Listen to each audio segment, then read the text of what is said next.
Bueno, pues vamos a empezar con el tercer apartado, que es la antropología y la ética.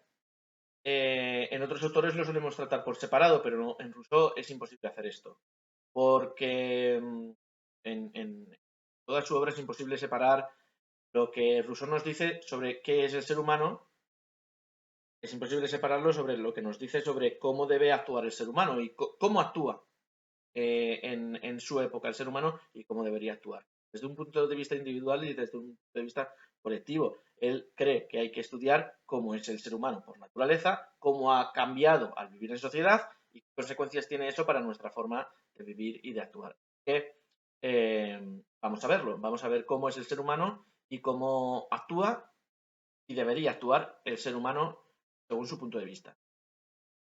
Bueno, aquí tenemos un párrafo un poco introductorio, pero bueno, la introducción que hemos visto anteriormente con los dos epígrafes anteriores es mucho más completa y más profunda de lo que podemos ver aquí en este pequeño párrafo, pero bueno, entonces por su formación espiritual, pero ginebrino por su tradición moral y política, Rousseau siempre se consideró un extranjero en su patria, desde luego.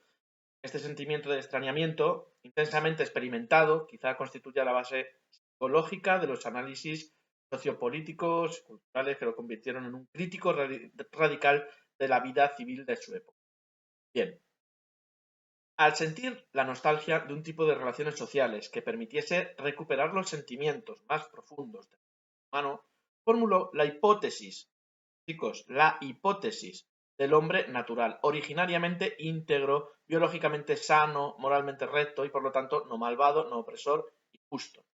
¿Vale? Digo hipótesis porque esto no es una revisión histórica acerca de cómo era el hombre efectivamente antes de que viviera en sociedad. Pero él sostiene que el hombre, hay que decir que él es muy optimista con respecto a la visión que tiene del humano. Por eso se puede decir que Rousseau es un optimista antropológico.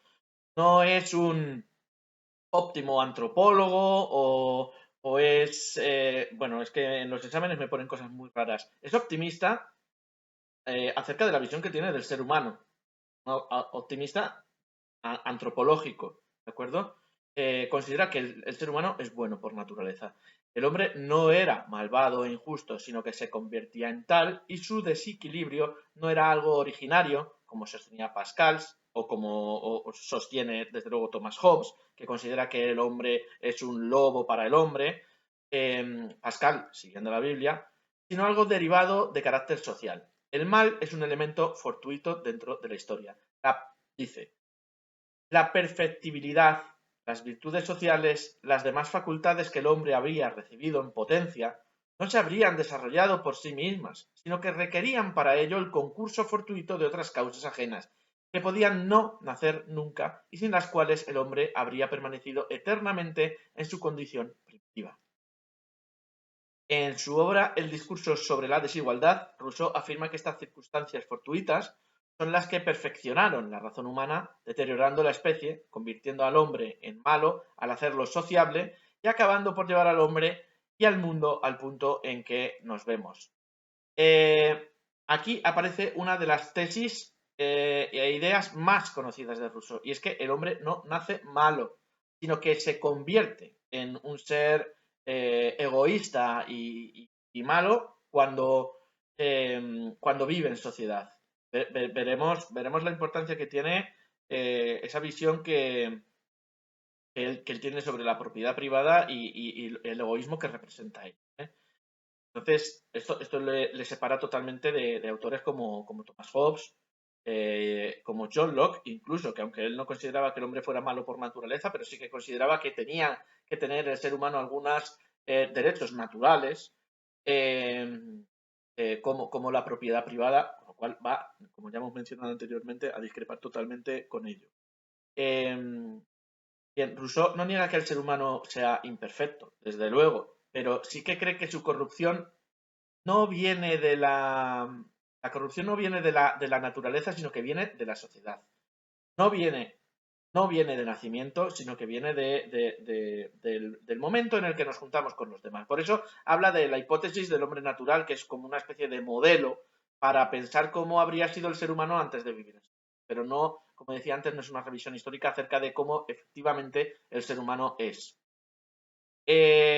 Bajo esos parámetros, el ser humano, tal y como lo considera Rousseau, no es un salvaje violento, sin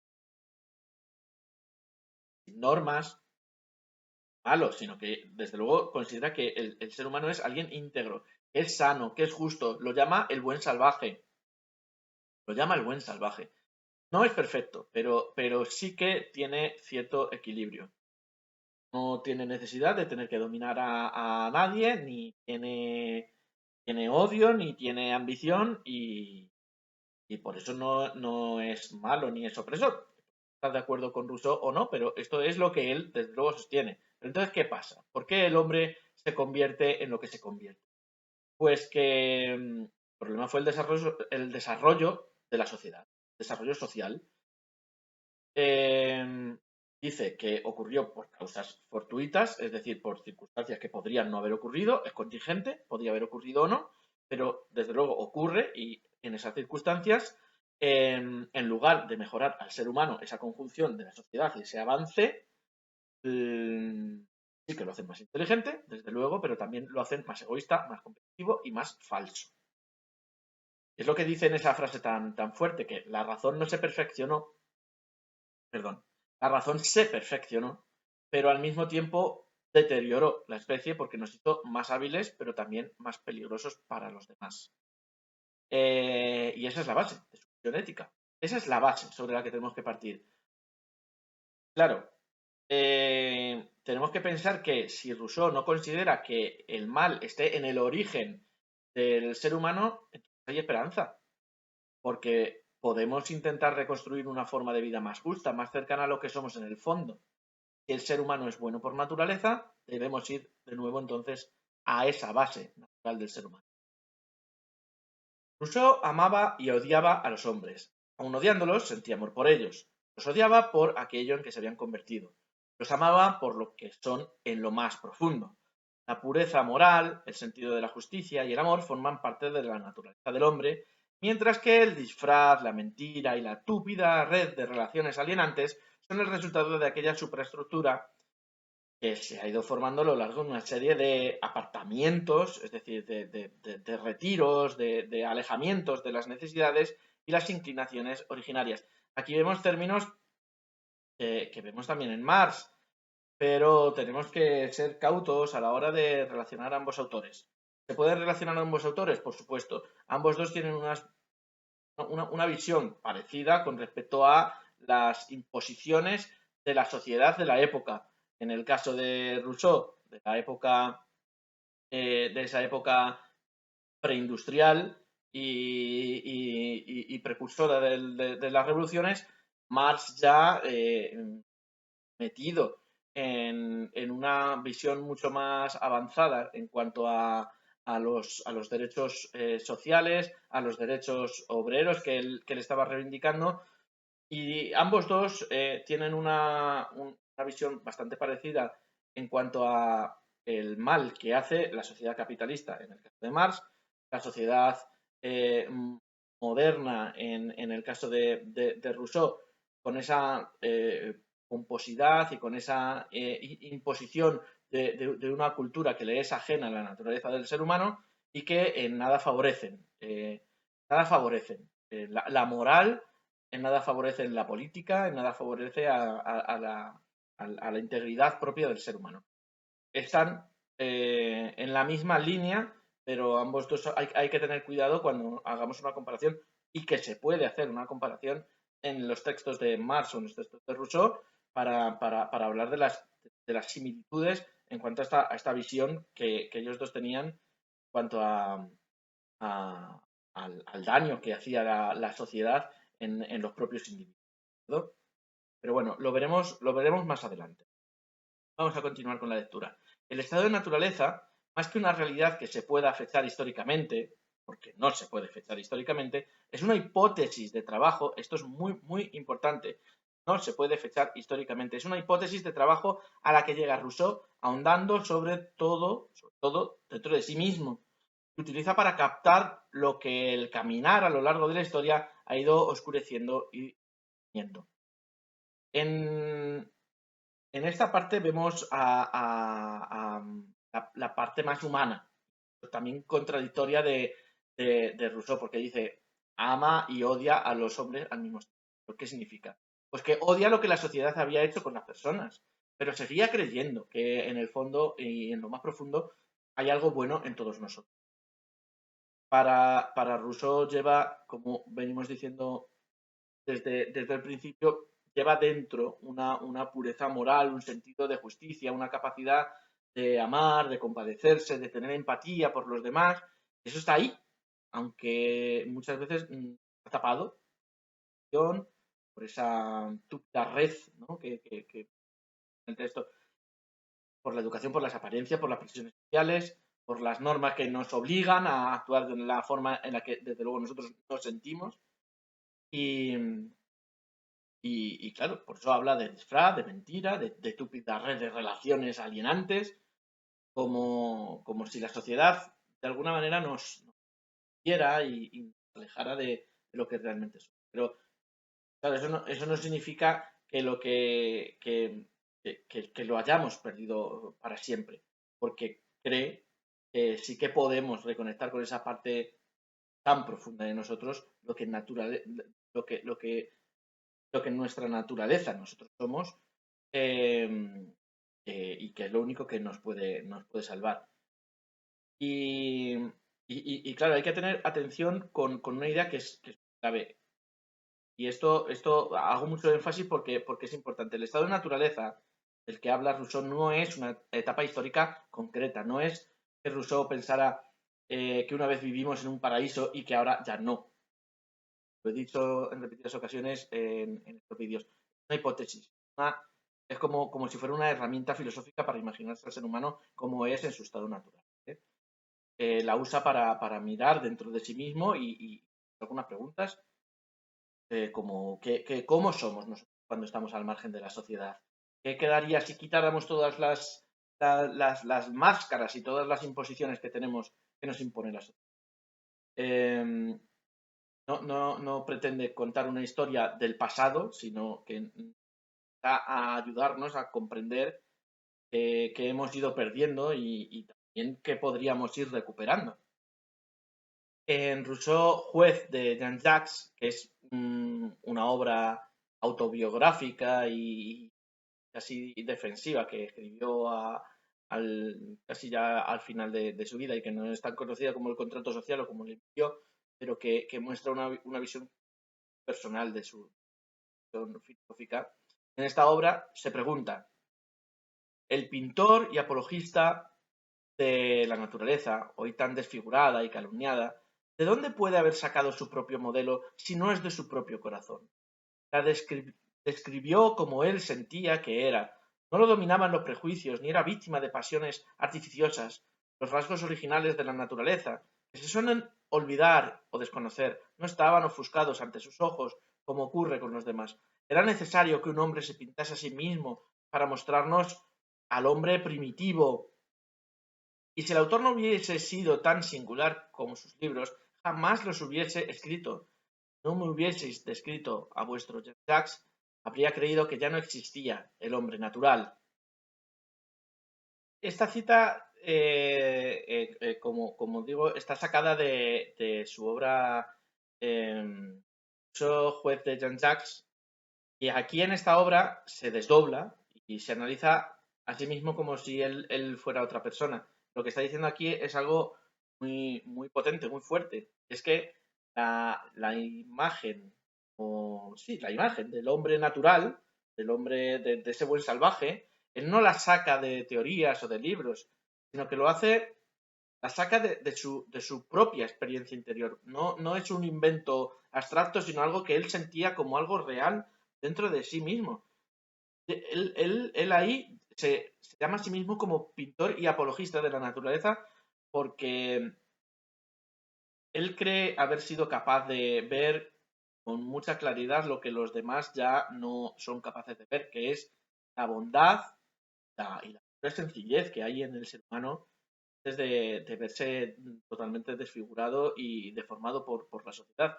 Fijaos en una cosa, dice que para mostrar cómo era el hombre primitivo era necesario pintarse a sí mismo él. ¿Pero por qué? Pues porque Rousseau se veía a sí mismo como alguien que todavía no estaba corrompido totalmente. Era alguien que conservaba todavía dentro de sí una sensibilidad moral, como una moral espontánea dentro de sí. Claro, y por eso dice, si no me hubieseis escrito no me hubieseis escrito a vuestro Jacques, habría creído que ya no existía el hombre natural. Es decir, que lo que nos dice es que si no lo hubiese sentido en sí mismo, ese buen salvaje, ese hombre natural, podría haber pensado que era una poesía, desde luego. Bueno, pues vamos a continuar, pero vamos, esta cita lo que nos ayuda es a ir entendiendo la idea que él tenía sobre el hombre natural, que no es una teoría puramente histórica, sino que es una idea moral. Algo que él intenta recuperar no desde la razón, desde la cabeza, sino desde el propio corazón. Y en los apuntes seguimos insistiendo en lo mismo, que cuando hablamos del estado de naturaleza rusiano, no se habla de un periodo histórico o de una experiencia histórica particular, sino de una categoría teórica que facilita la comprensión del hombre actual y de sus defectos. Dice Guido Fasó, y sin ninguna duda Rousseau se sirve del estado de naturaleza como de una hipótesis válida, tanto que término de comparación entre las diversas formas de sociedad. Guido Fasó es un filósofo y un jurista italiano importante que no hace falta que citemos nuestros apuntes, pero lo pongo aquí porque es una cita que da bastante respaldo a lo que venimos sosteniendo en los apuntes. Y es que el estado de naturaleza debe ser bien interpretado. No es un periodo histórico, ni una historia, una época histórica real, sino que es una hipótesis teórica. El Faso es especializado en historia de la filosofía del derecho, para explicar con mucha claridad algunas de las ideas de los autores clásicos desde un punto de vista jurídico y político. Pero bueno, vamos a continuar con, con su cita y con nuestros. A tal objeto es importante distinguir lo esencial y lo originario de lo que es artificial o desviado. Estoy diciendo, no es empresa deleznable, leemos en el discurso de la igualdad, distinguir los elementos originales de aquello que es artificial en la actual naturaleza del hombre y conocer a fondo un estado que ya no existe, que quizá nunca existió, que probablemente no existirá jamás, pero del que sin embargo es necesario poseer la noción adecuada para poder evaluar con corrección el presente. Quien desee determinar con exactitud las precauciones que hay que tomar para efectuar observaciones válidas al respecto, tendrá que ser mucho más filósofo de lo que se piensa. Continuamos. Dentro del pensamiento de Rousseau, el estado de naturaleza posee un valor normativo, es un punto de referencia en la determinación de los aspectos corrompidos que se han venido introduciendo en nuestra naturaleza humana, y el tema del retorno a la naturaleza impregna todos los escritos filosóficos del filósofo ginebrino, para el cual la naturaleza es también un sucedáneo de la divinidad, el arquetipo de toda bondad y felicidad, el supremo criterio de valor. Como dice Paolo Casini, que es un historiador de la filosofía italiano.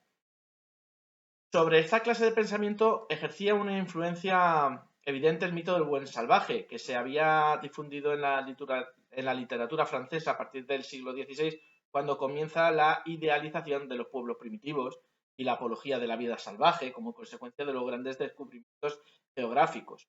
En el siglo XVIII, cuando la vida social y sus corrompidas costumbres se ven sometidas a la crítica de la razón, el gusto por las costumbres exóticas y la fascinación ante todo lo que se presentaba como ajeno a la civilización europea se fueron acentuando y difundiendo.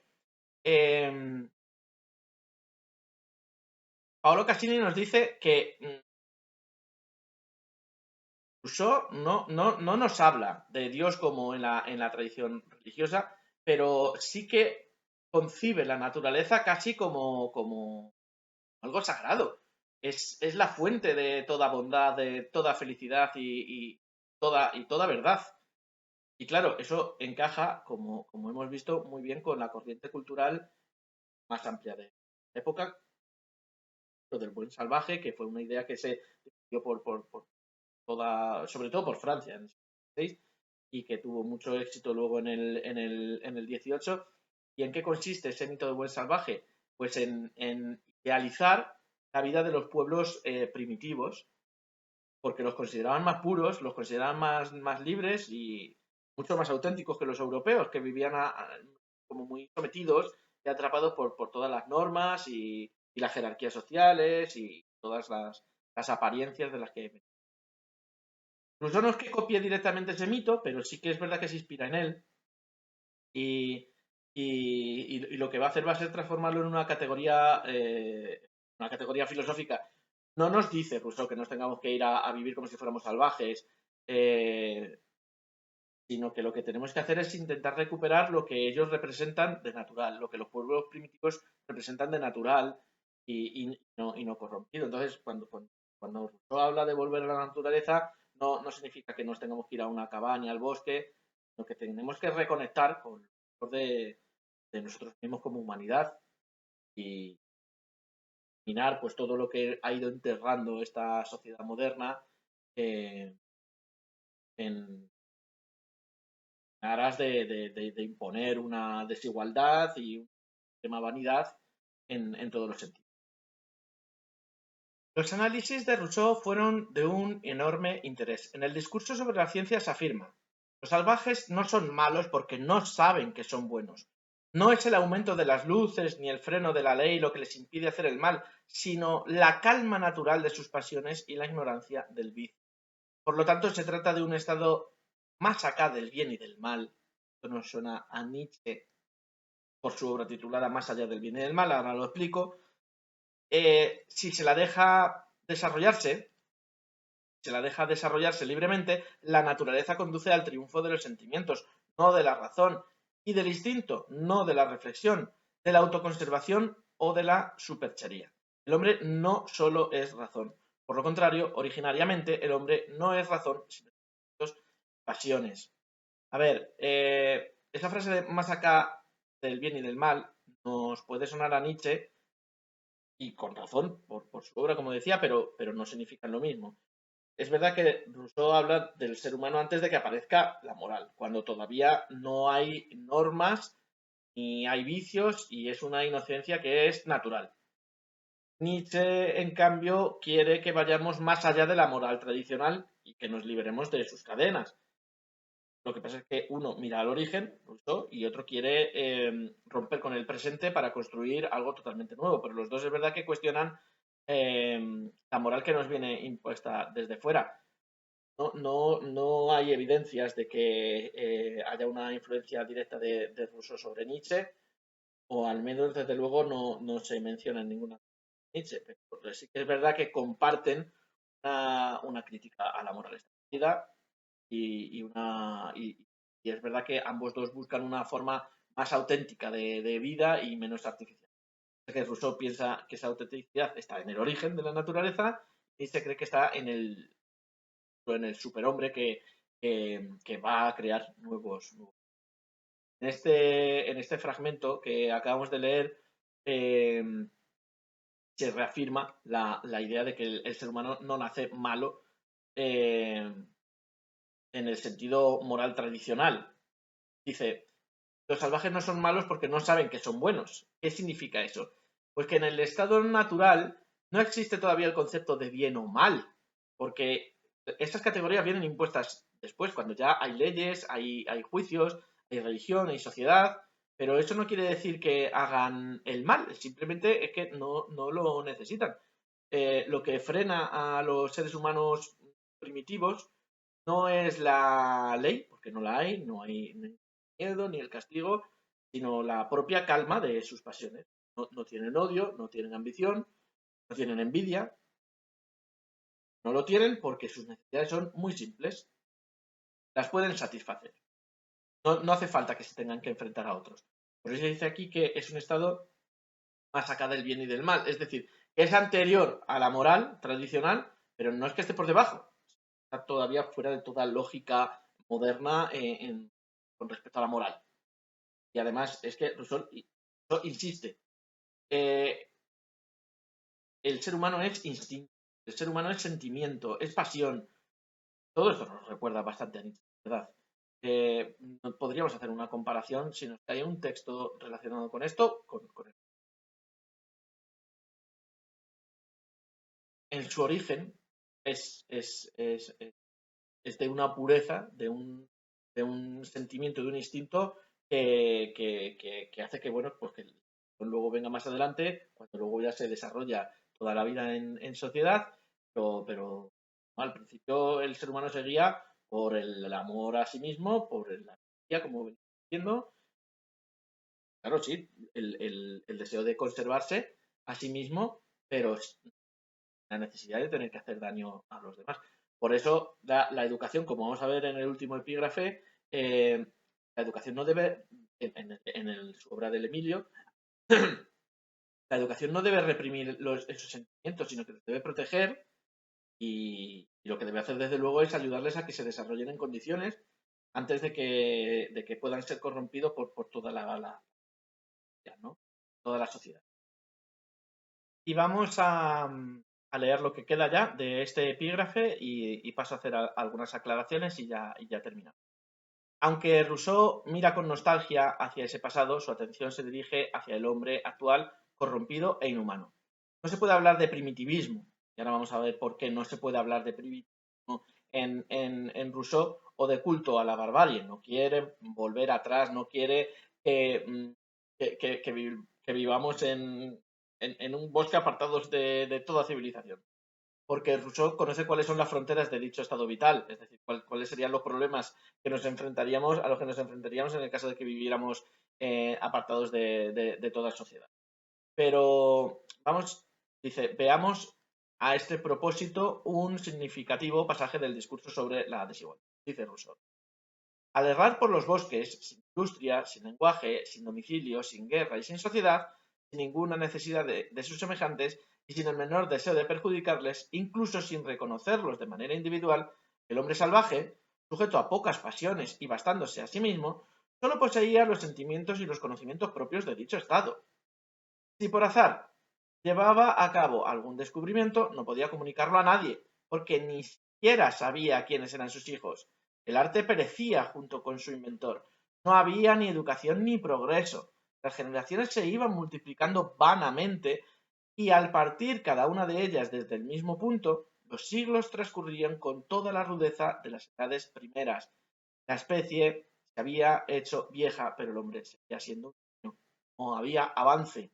El mito del buen salvaje es sobre todo una especie de categoría filosófica, una norma evaluadora que sirve para condenar el aparato histórico-social que ha amortiguado la riqueza pasional del hombre, al igual que la espontaneidad de sus sentimientos más profundos. Al comparar al hombre tal como era con el hombre tal como es, o incluso al hombre hecho por el hombre con el hombre, obra de la naturaleza, Rousseau pretendía estimular a la humanidad para que realizase un cambio saludable. ¿Qué significa todo? Rousseau lo que deja bien claro es que, aunque es verdad que siente algún tipo de nostalgia por ese estado de naturaleza, no lo está idealizando, como si una vida salvaje fuera perfecta y hubiera que volver a ella, porque sabe muy bien que el hombre primitivo no tenía, como decíamos en este final del epígrafe, no hay educación, no hay progreso, no hay comunicación con los demás, no hay desarrollo, ni cultura, ni vínculos sociales estables. Entonces, sí que es verdad que había una convivencia muy simple, no había corrupción, no había muchas pasiones, el hombre se podía bastar a sí mismo, pero claro, dice en el pasaje que incluso la especie se había hecho vieja, pero seguía. Es decir, lo que nos está diciendo es que iban pasando los siglos, pero el ser humano no evolucionaba de ninguna manera. No había memoria, no había historia, no había ningún tipo de avance. Lo que pasa es que en contrapartida tampoco había ninguna guerra, ninguna desigualdad, ni tampoco había explotación alguna. Por eso es tan importante no confundir a Rousseau con un primitivista, como decía, no es un primitivista, al estilo de, pues yo me voy a vivir al bosque y rechazo toda civilización, porque Rousseau no quiere que volvamos atrás, pero lo que sí que quiere es que tenemos esa imagen del hombre primitivo, del hombre en su estado natural, del buen salvaje, como una categoría crítica, como un concepto crítico y filosófico para, para evaluarnos, para examinarnos a nosotros mismos con el hecho de que hemos ido perdiendo al unirnos, al generar esta sociedad tan compleja y moderna. Y esa es la función del mito del buen salvaje para Rousseau. No es una figura real, no es un retrato que sea literal, pero nos permite preguntarnos unas preguntas que nos sirven eh, para ilustrar qué se pregunta Rousseau a partir de considerar este concepto del buen salvaje. ¿Qué parte de nuestra humanidad hemos dejado atrás? ¿Qué hemos dejado atrás? ¿Qué tipo de sociedad estamos construyendo? ¿Y es posible imaginar otra distinta, más justa, más coherente con lo que somos en el fondo? Pues con esto terminamos ya. Lo que quiero que quede claro, chicos, es que Rousseau no mira hacia el pasado porque lo quiera recuperar tal cual, no porque quiere aprender de él para transformar el presente. No quiere eliminar la sociedad, lo que quiere transformarla. Bueno, esto también nos suena un poquito a Marx, ¿no? Cuando dice que la filosofía se había dedicado a entender cómo es el mundo, pero de lo que se trata es de transformarla. Pues un poco Rousseau piensa en esa línea. Hay que analizar la sociedad, pero sobre todo hay que transformarla.